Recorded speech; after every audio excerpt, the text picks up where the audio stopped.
வணக்கம். இன்றைய முக்கிய செய்திகள். புதுச்சேரியில் தேசிய மாணவர் படையின் 63 நாள் கடல் சாகச பயணத்தை முதலமைச்சர் ரங்கசாமி தொடங்கி வைத்தார். புதுச்சேரி தேசிய மாணவர் படை NCC சார்பில் கடலுக்கு போவோம் திட்டம் ஸ்வர்ணம் 2026 என்ற பாய்மர படகு கடல் சாகச பயணம் தேங்காய்திட்டு மீன்பிடி துறைமுகத்தில் தொடங்கியது. முதலமைச்சர் ரங்கசாமி கொடியசைத்து பயணத்தை தொடங்கி வைத்த மாணவர்களை வாழ்த்தி வழி அனுப்பினார். இந்த நிகழ்ச்சியில் சட்டப்பேரவைத் தலைவர் அன்பழகன், சட்டமன்ற உறுப்பினர் ஐயப்பன், தேசிய மாணவர் படை அதிகாரிகள் உள்ளிட்டோர் கலந்து கொண்டனர். 63 நாட்கள் நடைபெறும் இந்த பயணத்தில் நாடு முழுவதும் இருந்து தேர்வு செய்யப்பட்ட 100 கேடட்டுகள் பங்கேற்றனர். புதுச்சேரி, கடலூர், கன்னியாகுமரி, தூத்துக்குடி, ராமேஸ்வரம், சென்னை உள்ளிட்ட கடலோர பகுதிகளில் சுமார் 800 கிலோமீட்டர் பயணம் மேற்கொள்ளும் அவர்கள் கடல்சார் வழிநடத்தல், தலைமைத்துவம், குழுப்பணி, உயிர்காக்கும் திறன் மற்றும் இந்தியாவின் கலாச்சார பாரம்பரியம் குறித்து நடைமுறை அனுபவங்களை பெறவுள்ளனர். இத்திட்டம் நீல பொருளாதாரம் மற்றும் நிலையான கடல்சார் வளர்ச்சியை ஊக்குவிப்பதை நோக்கமாக கொண்டுள்ளது.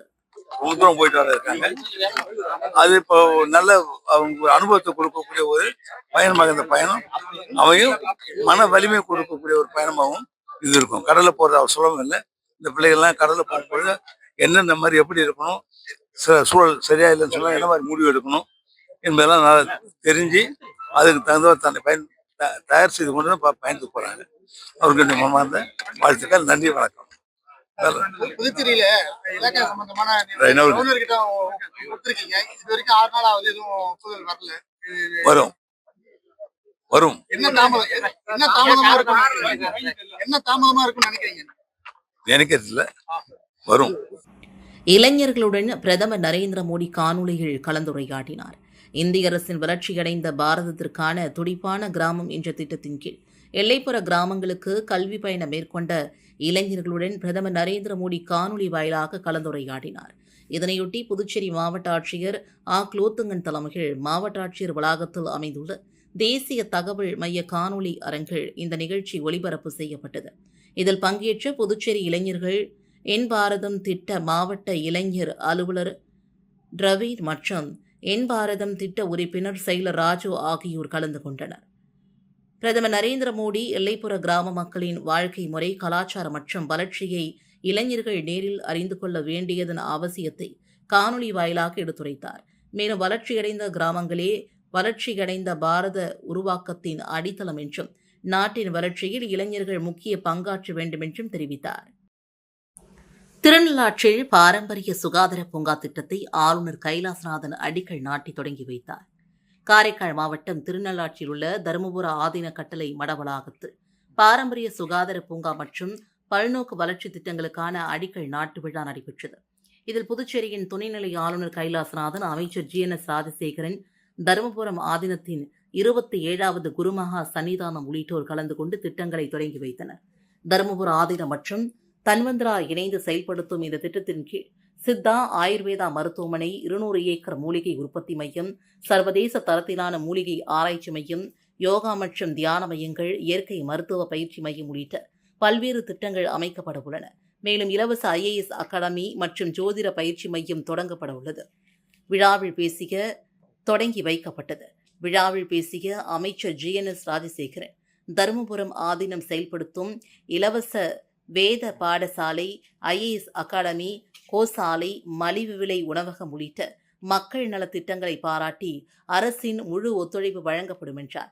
தொடர்ந்து பேசிய துணைநிலை ஆளுநர் கைலாசநாதன், பாரம்பரிய மருத்துவம், யோகா மற்றும் மூலிகை சிகிச்சையை ஒருங்கிணைக்கும் இந்த சுகாதார பூங்கா காரைக்காலுக்கு முக்கியமான திட்டமாக அமையும் என்றும், ஆன்மீக அமைப்புகள் சமூக நல பணிகளில் தொடர்ந்து ஈடுபட வேண்டும் என்றும் வலியுறுத்தினார்.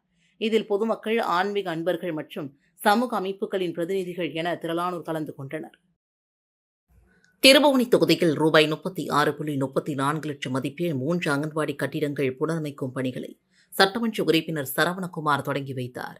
புதுச்சேரி மாநில மகளிர் மற்றும் குழந்தைகள் மேம்பாட்டுத்துறையின் மூலமாக திருபுவனி சட்டமன்ற தொகுதியில் செயல்பட்டு வரும் சன்னியாசிக்குப்பம் டவுன், சன்னியாசிக்குப்பம் பேட் மற்றும் களிதீர்த்தால் குப்பம் பேட் அங்கன்வாடி மையங்களின் கட்டிடங்களை ரூபாய் 35.17 லட்சம் மதிப்பில் புனரமைக்கும் பணிகளுக்கான பூமி பூஜை விழா இன்று நடைபெற்றது. இதில் திருபுவனி தொகுதியின் சட்டமன்ற உறுப்பினர் சரவணகுமார் கலந்து கொண்டு பூமி பூஜை செய்து பணிகளை தொடங்கி வைத்தார்.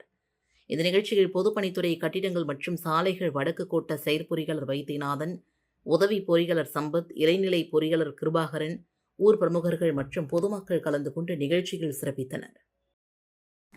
புதுச்சேரியில் கஞ்சா விற்பனையில் ஈடுபட்ட ரவுடி உட்பட 3 பேரை கைது செய்த போலீசார் அவர்களிடமிருந்து கஞ்சா பொட்டலங்கள் 3 கத்திகளை பறிமுதல் செய்தனர்.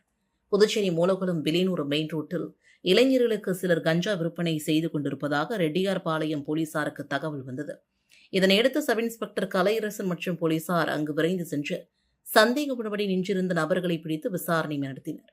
அதில் கருவாடிக்குப்பம் கால்நடை மருத்துவமனை தெருவை சார்ந்த ரவுடியான சக்திவேல் மகன் ஆட்டோமணி என்கின்ற மணிகண்டன் வயது 30, மூலகுளம் வில்லியனூர் மெயின் ரோட்டை சார்ந்த தேவன் வயது 30, மூலகுளம் ஜே நகர் 9வது குறுக்கு தெருவை சார்ந்த சரண் வயது 23, களத்துமேடு எம்ஜிஆர் வீதியை சார்ந்த திவாகர் வயது 23 ஆகியோர் என்றும் தெரிய வந்தது. அவர்களை சோதனை செய்த போது 250 கிராம் கஞ்சா பொட்டலங்களை மறைத்து வைத்து பொதுமக்கள், தொழிலாளர்கள், சிறுவர்கள் உள்ளிட்டோருக்கு விற்பனை செய்து வந்ததும் தெரிய வந்தது. இதனையடுத்து ஆட்டோமணி, தேவன், சரண், திவாகர் ஆகிய 4 பேரையும் கைது செய்த போலீசார் அவர்களிடமிருந்து 250 கிராம் கஞ்சா பொட்டலங்கள், 3 கத்திகளை பறிமுதல் செய்தனர். தொடர்ந்து அவர்கள் மீது வழக்கு பதிந்த போலீசார் கோர்ட்டில் ஆஜர்படுத்தி காலாப்பட்டு சிறையில் அடைத்தனர். இதில் ரவுடியான ஆட்டோமணி மீது 4 கொலை வழக்குகள், அடிதடி, கஞ்சா விற்பனை உள்ளிட்ட 10 வழக்குகள் நிலுவையில் உள்ளதும் குறிப்பிடத்தக்கது. காரைக்காலில் தௌஹீத் ஜமாத் சார்பில் மார்க்க விளக்க பொதுக்கூட்டம் மற்றும் பட்டமளிப்பு பரிசளிப்பு விழா நடைபெற்றது. காரைக்காலில் தமிழ்நாடு தௌஹீத் ஜமாத் மாவட்டம் சார்பில் மார்க்க விளக்க பொதுக்கூட்டம், அல் ஹிலாஸ் பெண்கள் இஸ்லாமிய கல்வியுக மாணவிகளுக்கான பட்டமளிப்பு விழா மற்றும் மாவட்ட அளவிலான திருக்குரான் திறனாய்வு போட்டி பரிசளிப்பு விழா சிறப்பாக நடைபெற்றது. இந்த நிகழ்ச்சியில் மாநில மற்றும் மாவட்ட நிர்வாகிகள், இஸ்லாமிய அறிஞர்கள் உள்ளிட்டோர் கலந்து கொண்டு இஸ்லாமிய மார்க்க போதனைகள், ஒழுக்கம், சமூக நல்லிணக்கம், கல்வியின் முக்கியத்துவம் மற்றும் இளைஞர்களின் பொறுப்புகள் குறித்து பேசினார். தொடர்ந்து கல்வியகத்தில் பயின்ற மாணவிகளுக்கு பட்டங்கள் வழங்கப்பட்டன. மேலும் மாவட்ட அளவிலான திருக்குரான் திறனாய்வு போட்டிகளில் வெற்றி பெற்ற மாணவ மாணவிகளுக்கு பரிசுகள் மற்றும் சான்றிதழ் வழங்கி பாராட்டினார். வில்லியனூர் தொகுதியில் ரூபாய் 53.95 லட்சம் மதிப்பில் 3 குளங்கள் தூர்வாரும் பணிகளை சட்டமன்ற உறுப்பினர் ரவிக்குமார் பூமி பூஜை செய்து தொடங்கி வைத்தார். புதுச்சேரி மாநிலம் வில்லியனூர் சட்டமன்ற தொகுதிக்குட்பட்ட பகுதிகளில் குளங்கள் தூர்வாரும் பணிகளுக்கான பூமி பூஜை விழா நடைபெற்றது. இதில் வில்லியனூர் தொகுதியின் சட்டமன்ற உறுப்பினர் ரவிக்குமார் கலந்து கொண்டு பூமி பூஜை செய்து பணிகளை தொடங்கி வைத்தார். இதில் வில்லியனூர் கிராமத்தில் உள்ள அனந்தம்மாள் சத்திரம் குளம் ரூபாய் 12,84,000 மதிப்பீட்டிலும், ஒதியம்பேட் கிழக்கு கிராம பஞ்சாயத்தில் உள்ள நசுக்கரு குளம் ரூபாய் 30,95,000 மதிப்பீட்டிலும், மணவெளி தெற்கு கிராமத்தில் உள்ள வனான்குளம் ரூபாய் 10,16,000 மதிப்பீட்டிலும் தூர்வாரும் பணிகள் நடைபெறவுள்ள நிலையில் பூமி பூஜை செய்து பணிகள் தொடங்கி வைக்கப்பட்டன. இந்த நிகழ்ச்சியில் மாவட்ட ஊரக வளர்ச்சி முகமை திட்ட இயக்குநர் மாணிக்க தீபன், செயற்பொறியாளர் சித்ரா, வில்லியனூர் வட்டார வளர்ச்சி அதிகாரி சிவசங்கரன், உதவி பொறியாளர் ராமன், இளைநிலை பொறியாளர்கள் அஸ்வின்குமார், செங்கதிர், பணி ஆய்வாளர் மாறன், கிராம திட்ட ஊழியர்கள் பாலசுப்ரமணி, கலைச்செல்வி, திருப்புர சுந்தரி மற்றும் ஊர் பொதுமக்கள் கலந்து கொண்டு நிகழ்ச்சிகள் சிறப்பித்தனர். இந்திய அஞ்சல் துறையின் கீழ் இயங்கும் இந்தியா போஸ்ட் பேமெண்ட்ஸ் வங்கி பிசி ஏஜென்ட் பணிக்கு விண்ணப்பங்கள் வரவேற்கப்படுகிறது.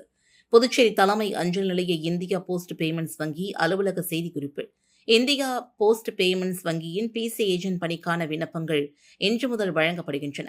10ஆம் வகுப்பு தேர்ச்சி பெற்ற 18 முதல் 75 வயது வரை உள்ளவர்கள் விண்ணப்பிக்கலாம். சிஎஸ்சி மையங்கள், கணினி சேவை மையங்கள், கடை உரிமையாளர்கள், ஓய்வு பெற்ற அரசு மற்றும் வங்கி ஊழியர்கள், முன்னாள் இராணுவத்தினர் உள்ளிட்டோர் தகுதி உடையவர்கள். மகளிர் சுய உதவிக் குழுவினருக்கு 5,000 வைப்பு தொகையில் விலக்கு வழங்கப்பட்டுள்ளது. தேர்வானவர்கள் வங்கி கணக்கு தொடக்கம், பணம் வைப்பு, எடுப்பு, காப்பீடு, சேமிப்பு திட்டங்கள் மற்றும் பல்வேறு கடன் சேவைகளை வழங்கும் பணிகளில் ஈடுபடுவார்கள் என்றும் குறிப்பிடப்பட்டுள்ளது. விசிக தலைவர் திருமாவளவன் எம்பி பிறந்தநாள் மற்றும் தமிழ் தேசிய மாநாடு குறித்த விளக்க திருமுனை கூட்டம் நெல்லிக்குப்பம் நகர செயலாளர் சதாம் ஏற்பாட்டில் நடைபெற்றது. விசிக தலைவர் திருமாவளவன் பிறந்தநாள் விழா மற்றும் தமிழ் தேசிய மாநாட்டை முன்னிட்டு விளக்க திருமுனை கூட்டம் சிறப்பாக நடைபெற்றது. கூட்டத்தில் வரவேற்புரை, துவக்க உரை, சிறப்புரை மற்றும் விளக்க உரைகள் இடம்பெற்று மாநாட்டின் நோக்கம், முக்கியத்துவம் மற்றும் பொதுமக்கள் திரளாக பங்கேற்க வேண்டிய அவசியம் குறித்தும் எடுத்துரைக்கப்பட்டது. நிகழ்ச்சியில் மாநில, மாவட்ட, நகர மற்றும் பல்வேறு அணிகளின் நிர்வாகிகள், முன்னணி பொறுப்பாளர்கள், மக்கள் பிரதிநிதிகள் மற்றும் கட்சியினர் கலந்து கொண்டு சிறப்பித்தனர். மேலும் திருமுனை கூட்டம் சிறப்பாக நடைபெற பல நாட்கள் தீவிர களப்பணியில் ஈடுபட்ட நிர்வாகிகள், தொண்டர்கள் மற்றும் நிகழ்ச்சியில் கலந்து கொண்ட பொதுமக்கள் அனைவருக்கும் நன்றிகள் தெரிவிக்கப்பட்டன. வரவிருக்கும் எழுச்சி தமிழர் பிறந்தநாள் விழா மற்றும் தமிழ் தேசிய மாநாட்டில் பொதுமக்கள் பெருந்திரளாக பங்கேற்று சிறப்பிக்குமாறும் அழைப்பு விடுக்கப்பட்டது. பிபிஎல் 3வது சீசனில் தொடர்ந்து 2வது முறையாக வில்லியனூர் மோகித் கிங்ஸ் அணி சாம்பியன் பட்டம் வென்றது. பாண்டிச்சேரி பிரீமியர் லீக் பிபிஎல் 3வது சீசன் இறுதிப் போட்டிகள் வில்லியனூர் மோகித் கிங்ஸ் அணி மாஹி ஸ்ட்ரைக்கர்ஸ் அணியை 51 ரன்கள் வித்தியாசத்தில் வீழ்த்தி தொடர்ந்து 2வது முறையாக சாம்பியன் பட்டத்தை கைப்பற்றியது. முதலில் பேட்டிங் செய்த வில்லியனூர் அணி 20 ஓவர்களில் 7 விக்கெட் இழப்பிற்கு 200 ரன்கள் குவித்தது. ஆகாஷ் புகழேந்தி 85 ரன்கள் விளாசி ஆட்டநாயகன் விருதை வென்றார். 201 ரன்கள் இலக்குடன் களமிறங்கிய மாஹி அணி 149 ரன்களுக்கு ஆல் அவுட் ஆனது. தொடர்ந்து நாயகன் விருது வில்லியனூர் அணியின் கேப்டன் அமன்கானிற்கு வழங்கப்பட்டது. அதிக ரன்கள் அடித்த வீரராக மாஹி அணியினர் ரித்திக் சர்மாவும், அதிக விக்கெட்டுகள் வீழ்த்திய வீரராக அனுராக் லத்வாலும் தேர்வு செய்யப்பட்டனர். சிறந்த ஆல்ரவுண்டர் விருது ஆகாஷ் புகழேந்திக்கும், வளர்ந்து வரும் வீரருக்கான விருது ஹாரிஸ் மரைக்காராருக்கும் வழங்கப்பட்டது. ஏம்பலம் தொகுதியில் ரூபாய் 23.91 லட்சம் மதிப்பில் வளர்ச்சிப் பணிகளை தொகுதியின் சட்டமன்ற உறுப்பினர் மோகன்தாஸ் பூமி பூஜை செய்து தொடங்கி வைத்தார். ஏம்பலம் தொகுதிக்குட்பட்ட கந்தன்பேட், ஆலடிமேடுபேட் மற்றும் பனித்திட்டு கிராமங்களில் குழந்தைகள் பூங்காவில் விளையாட்டு வசதிகள், தார் சாலை, குடிநீர் வசதிகள் அமைத்தல் மற்றும் கந்தன்பேட் மைதான சுற்றுச்சுவரை மேம்படுத்தும் பணிகளுக்கான பூமி பூஜை நடைபெற்றது. சட்டமன்ற உறுப்பினர் தொகுதியின் மேம்பாட்டு நிதி, ஆதி திராவிடர் நலத்துறை நிதி மற்றும் பாக்கூர் கொம்யூன் பஞ்சாயத்து வளர்ச்சி நிதியிலிருந்து ரூபாய் 23.91 லட்சம் மதிப்பில் மேற்கொள்ளப்படும் இப்பணிகளை சட்டமன்ற உறுப்பினர் மோகன்தாஸ் பூமி பூஜை செய்து தொடங்கி வைத்தார்.